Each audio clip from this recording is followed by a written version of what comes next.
Welcome to the Deep Dive. We take complex information, we sift through it, and hopefully pull out those really fascinating nuggets for you. That's the goal. Today, we're embarking on a remarkably compact deep dive. It's into one of the shortest books in ancient prophetic literature, the book of Obadiah. Tiny book, huge message, though. Exactly. So our mission for you today is to unpack this vision. We want to understand its core message, pride, justice, restoration. And why it might still matter. Right, why these ancient warnings could still echo today. We'll explore Obadiah himself, who he was, what he prophesied about Edom. And what it tells us about consequences and hope, actually. Yeah, those connections. Okay, let's unpack this. Let's get. So this vision of Obadiah, the text immediately says it's straight from the sovereign Lord. No messing around, it's direct. And it's urgent. An envoy's already been sent out telling the nations, get ready for battle against Edom. And the verdict on Edom comes swift and hard, right at the start. The Lord says, "See, I will make you small among the nations. You will be utterly despised." Wow. Straight to the point. Yeah. No ambiguity there. It's a declaration of their future. Already a sight, it seems. And the text is just as quick to explain why. It points right at the pride of your heart has deceived you.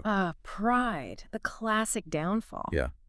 It says Edom felt untouchable, living in the clefts of the rocks, making their home on the heights. High and mighty, literally. And they actually asked, who can bring me down to the ground? You could almost hear the arrogance, can't you? Oh, absolutely. That feeling of being beyond reach, beyond consequence, it's a very human thing, unfortunately, whether it's a person or a whole nation. And the Lord's answer to that, it's powerful, poetic even.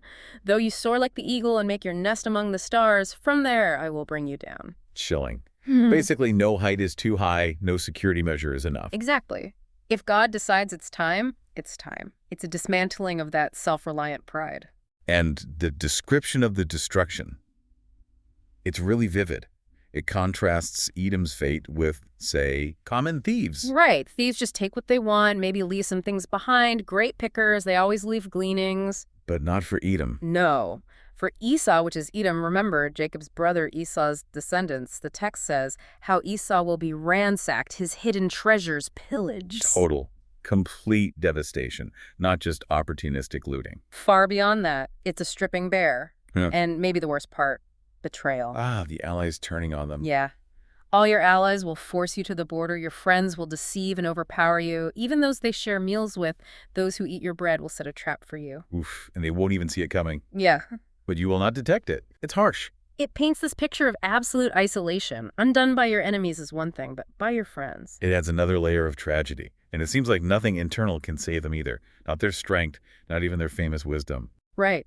The text says, in that day, the wise men of Edom, the men of understanding in the mountains of Esau, they'll be destroyed too. And Teman, that was a major Edomite city, known for its wisdom, right? Exactly. So destroying their wise men, terrifying their warriors from Teman, it hits them where they think they're strongest. So their wisdom, their military, their alliances, yeah, none of it matters. It's a complete takedown.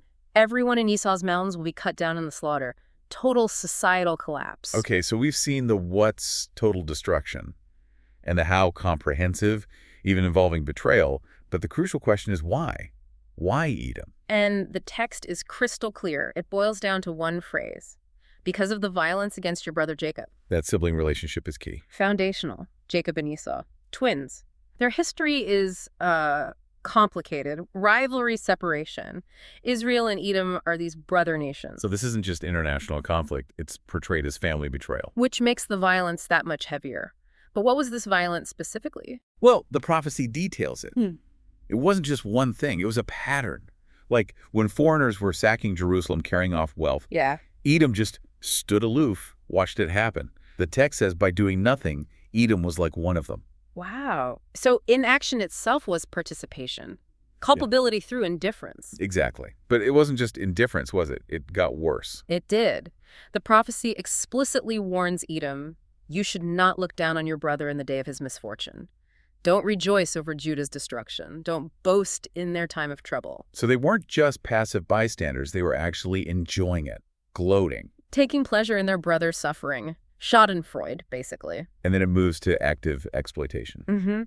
You should not march through the gates of my people in the day of their disaster.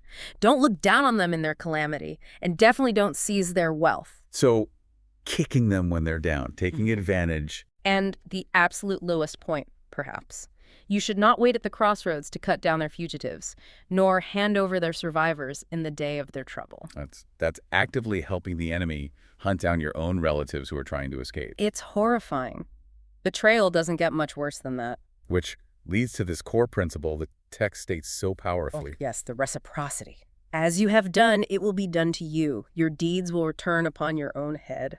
It's like a law of moral physics in this worldview. Actions have equal and opposite reactions. It suggests this inherent justice built into the fabric of things, you know? What goes around comes around, but on a cosmic scale. And this isn't just for Edom.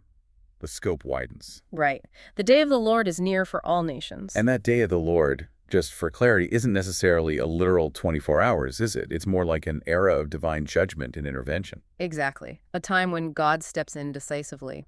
Judgment for wickedness, yes, but also restoration, vindication for the righteous. It's a major theme in prophetic writing. So Edom's judgment is a specific instance of a universal principle. Precisely. And the text says, just like Edom drank on my holy hill, which probably means they partied or took part in the looting of Jerusalem. So all the nations will drink continually. They will drink and be as if they had never been. That's an intense image, drinking the cup of judgment until oblivion. It connects Edom's fate to this universal accountability. Everyone answers eventually. Okay, so the judgment is severe, the reasons are clear. But Obadiah doesn't end there, does it? There's a shift. A significant shift towards restoration. But on Mount Zion will be deliverance. It will be holy, and the house of Jacob will possess its inheritance. Mount Zion, Jerusalem, God's place. So a return, a reclaiming, deliverance where there was destruction. And it's not just getting back what was lost. It's a complete reversal of fortunes, a really dramatic one. How so? Listen to this. The house of Jacob will be a fire, and the house of Joseph a flame. The house of Esau will be stubble. Fire-consuming stubble, that's definitive. And they will set it on fire and consume it. There will be no survivors from the house of Esau. It's the total eradication of Edom, the end of that rivalry, and Jacob's complete triumph. Wow. So Jacob, representing Israel, becomes the consuming force. Yeah. And with that victory comes territory, a big expansion. Right. The prophecy starts listing places. People from the Negev, the southern desert, will take over Edom's mountains. Their enemy's heartland, and people from the foothills get the Philistine land. They occupy Ephraim and Samaria. Benjamin gets Gilead across the Jordan. It sounds like a reunification of the whole traditional land, and then some. And it includes the exiles returning. A company of Israelite exiles in Canaan will possess the land as far as Zarephath. Zarephath. That's way up north in Phoenicia, isn't it? It is. It shows the extent of the restoration. And then exiles from Jerusalem and Sepharad will possess the towns of the Negev. Sepharad. Where's that thought to be? Spain, maybe? Somewhere distant? Generally interpreted as a very distant place. The point is, even the farthest scattered exiles will come back and inherit land. It's a complete ingathering. From the ends of the earth back to a restored, even expanded homeland. A powerful vision of hope after utter disaster. So what's the final word? What's the ultimate outcome of all this upheaval and restoration? It culminates in this. Deliverers will go up on Mount Zion to govern the mountains of Esau, and the kingdom will be the Lord's. Ah, so Jacob's descendants rule even over their former enemies' territory, but the ultimate sovereignty Belongs to God. The deliverers govern, but it's his kingdom. It brings everything under divine rule, a very theological conclusion. It really ties it all together. Judgment, restoration, divine sovereignty. And here's where it gets, I think, really interesting reflecting on this whole deep dive.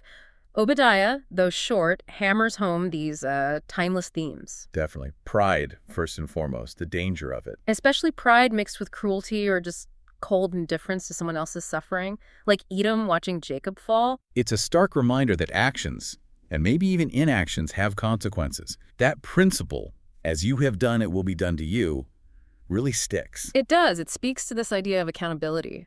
But then there's also that strong vision of restoration, of a future where things are made right, where the Lord's kingdom prevails. It's fascinating how it links these specific, maybe historical events between Edom and Judah to these huge, universal ideas about justice and hope. Absolutely. And it leaves us with a pretty pointed question, I think, for you listening.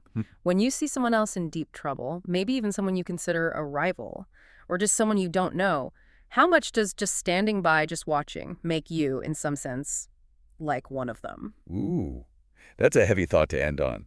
The culpability of the bystander. It's something Obadiah forces us to consider, isn't it? What does it mean to be a neighbor or even just a fellow human when things fall apart for someone else? Definitely something to mull over. A powerful deep dive into just 21 verses. Until next time, keep exploring, keep questioning, and keep getting well informed. Thanks for joining us for this deep dive.